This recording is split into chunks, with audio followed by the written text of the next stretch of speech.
নির্বাচিত সরকার গঠনের আগেই বাজেটের রূপরেখা চূড়ান্ত করা উচিত বলে অভিমত দিয়েছেন পরিকল্পনা উপদেষ্টা ডক্টর ওয়াহিদ উদ্দিন মাহমুদ। দুপুরে পরিকল্পনা মন্ত্রণালয়ে একনেক সভা শেষে ব্রিফিংয়ে এই অভিমত দেন তিনি। অন্যান্য দেশের তুলনায় অত্যন্ত ব্যয়বহুল হওয়ার পরও মেট্রো রেলের প্রকল্প চুক্তি থেকে এখন সরে আসার সুযোগ নেই বলেও মন্তব্য করেন পরিকল্পনা উপদেষ্টা। এইচ.এম. মেহেদী হাসানের প্রতিবেদন।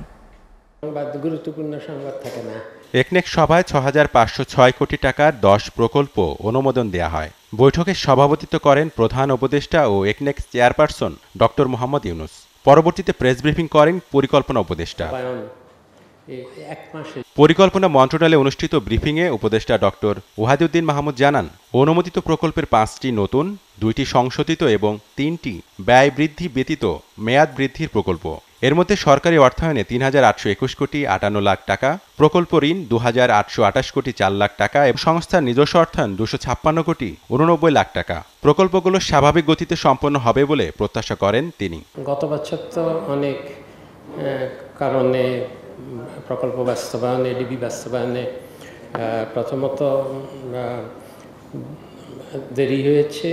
এই বছর তো আরও গতিশীল হওয়ার কথা। এখন সেই আগের গত বছরের অজুহাত তো এবছর দেওয়া চলবে না। ফেব্রুয়ারিতে জাতীয় নির্বাচনকে সামনে রেখে চলতি ডিসেম্বর বা জানুয়ারিতে সংশোধিত বার্ষিক উন্নয়ন পরিকল্পনা জমা দেওয়ার কথাও জানান উপদেষ্টা। বলেন, নির্বাচিত সরকার গঠনের আগেই চূড়ান্ত করতে হবে আগামী বাজেট রূপরেখা। সবকিছু মেনেই রবীন্দ্র বিশ্ববিদ্যালয়ের প্রকল্প অনুমোদন দেওয়া হয়েছে বলেও জানান তিনি। পুরো বাজেটের রূপরেখা ছাড়া তো আমরা উন্নয়ন, বার্ষিক উন্নয়নের কতদূর বাজেট পাবো সেটা বলা যাবে না। এবং আমাদের এটা পুরো বাজেটটাই অন্তত একটা রূপরেখা দিয়ে যাওয়া উচিত হবে নির্বাচিত সরকার আসার আগেই।